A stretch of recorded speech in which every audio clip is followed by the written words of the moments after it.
শরৎ কলোনির যে ঘটনা ঘটেছিল সেই ঘটনায় 3 প্রমোটার সহ 6 জনকে গ্রেফতার করা হয়েছে। গতকাল নির্মীয়মান বহুতলে দেওয়াল ভেঙে মৃত্যু হয় মহিলার এবং তারপরে এই অ্যারেস্ট কোথা থেকে পাওয়া গেল, কি বিষয়ে জানা যাচ্ছে এই বিষয়ে রঞ্জিত আমাদেরকে ডিটেল জানাবেন। রঞ্জিত, গতকাল উত্তর দমদম পৌরসভার 17 নম্বর ওয়ার্ড শরৎ কলোনিতে যে বহুতল নির্মাণের যে একাংশ ভেঙে পড়ে এক গৃহবধূর মৃত্যু হয়েছিল কেয়া শর্মা চৌধুরী, এবং সেই ঘটনায় ইতিমধ্যেই প্রমোটার সহ কিন্তু গ্রেপ্তার করা হয়েছে 6 জন, এমনটাই পুলিশ সূত্র মারফত জানতে পেরেছি। এদের মধ্যে প্রমোটার রয়েছেন গৌতম দে, প্রমোটার সজীব সেন এবং প্রমোটার সৌভিক মজুমদার। এছাড়াও একজন লেবার কন্ট্রাক্টর রয়েছেন যার নাম হচ্ছে অজয় পাটিল।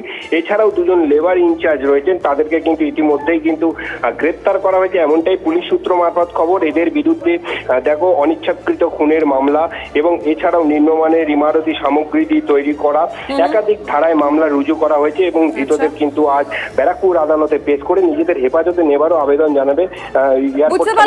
তুমি নজর রাখো। ধন্যবাদ। সেই একই ঘটনা নিয়ে আমি সোমার কাছে চলে যাব, আমাদের প্রতিনিধি সোমা রয়েছে আমাদের সঙ্গে। সোমার কাছ থেকে একটু জানতে চাইবো যে সোমা, এই যে একের পর এক দুর্ঘটনা ঘটেই চলেছে, দায় কার? হ্যাঁ দেখো, এই দায় কার এই প্রশ্নটি যখন ওঠে তখন এখানকার এলাকার কাউন্সিলর তার কথাটা একটু বলে রাখি। গতকাল কাউন্সিলর এখানে এসেছিলেন। কাউন্সিলর কিন্তু এই ঘটনার পর এই বিল্ডিং প্রসঙ্গে তিনি বলেছেন যে সব রকম নিয়ম মেনেই কিন্তু এই বিল্ডিং করার যে পৌরসভার পারমিশন, সেই পারমিশন দেওয়া হয়েছে। তবে দেখো, একটি বিষয় কিন্তু খুব ভালোভাবেই উঠে আসছে, যখন কোনো বড় বিল্ডিং নির্মাণ করা হয় সেক্ষেত্রে কিন্তু নেটের ব্যবহার করা হয়। যদি এখানে নেটের ব্যবহার করা হতো তাহলে হয়তো পাঁচিল ভেঙে, অর্থাৎ যে পাঁচিল তৈরি করা হয়েছিল সেই পাঁচিল ভেঙে পড়লেও সেটা কিন্তু নেটের মধ্যেই থাকতো, তাহলে কিন্তু ওই মহিলার মাথায় পড়তো না। অপরদিকে যাদেরকে অ্যারেস্ট করা হয়েছে তাদের বিরুদ্ধে যে অভিযোগ রয়েছে যে অতি নিম্ন মানের কোয়ালিটির বালি ব্যবহার করা হয়েছে। আমি তোমাকে একটু এই বালির ছবিটা দেখাই, একেবারেই বুঝতে পারবে, যাকে একেবারে ঝোড়া বালি বলা হয় এক ভাষায়, অর্থাৎ এটা কিন্তু একেবারেই নিম্ন কোয়ালিটির। এবং তোমাকে আমি দেখাই, এই যে সিমেন্ট এখানে ব্যবহার করা হয়েছে, এলাকাবাসী তারা কিন্তু বলছেন এটাও কিন্তু একেবারেই নিম্নমানের কোয়ালিটির সিমেন্ট, যেটাকে বলা হয় যে কাটা সিমেন্ট। দেখতেই পাচ্ছ নিম্নমানের কোয়ালিটির সিমেন্ট, সেই সিমেন্টও কিন্তু ব্যবহার করা হয়েছে। এবং ঢালাইয়ের ক্ষেত্রে এই যে বালি পড়ে আছে দেখতে পাচ্ছ, এই বালি ব্যবহার করা হয়েছে।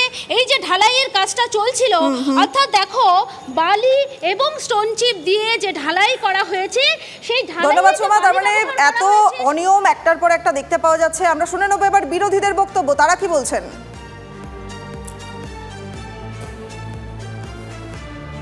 শুধু পুরসভা নয়, রাজ্য জুড়ে এবং গোটা দেশ জুড়ে বিজেপি আর তৃণমূল ভাঙার রাজনীতি করছে।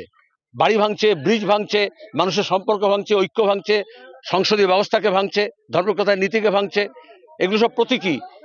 যে বাড়ি ভাঙছে সে তো মেয়র শাস্তি পাবে, আর দেশ যারা ভাঙছে আর যারা রাজ্যের সমস্ত ব্যবস্থাকে ভেঙে দিয়েছে তারা শাস্তি পাবে। যতদিন না এই সরকারটা ভেঙে পড়ছে ততদিন বাড়ি ভাঙতে থাকবে।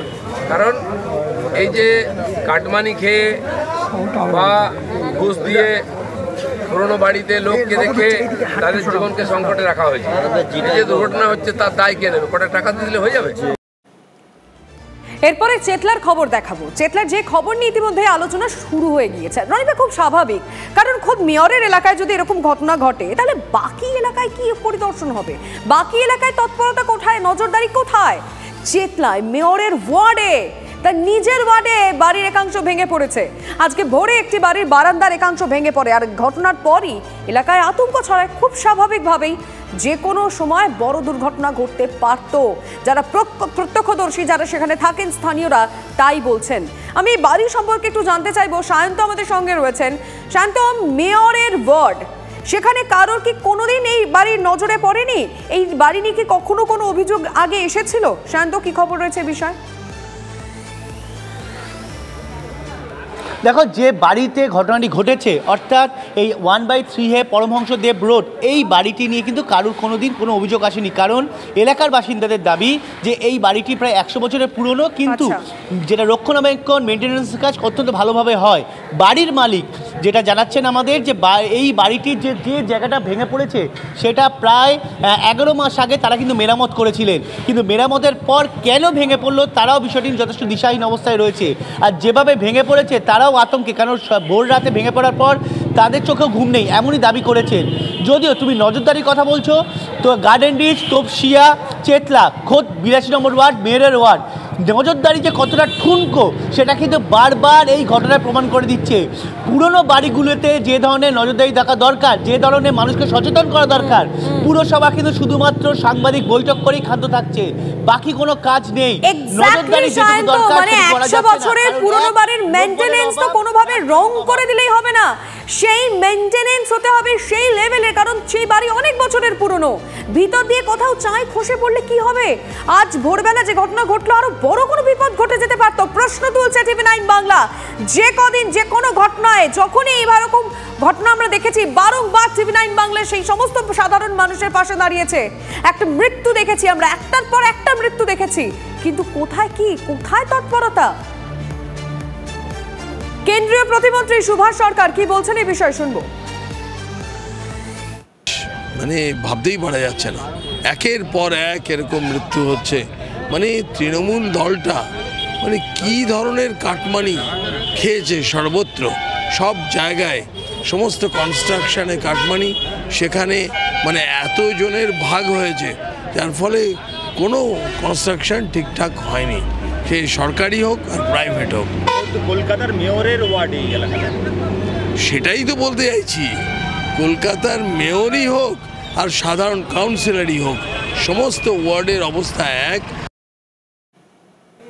প্রশ্ন তুলছি আমরা, কিন্তু তার পাশাপাশি এও আশা রাখি যে প্রশাসন এবার আশা করি তৎপর হবে, তারা এবার নজরদারি রাখবে যেন আর কোনো মৃত্যু না হয়, আর যেন কোনো দুর্ঘটনা না ঘটে রাজ্যের যে কোনো জায়গায়।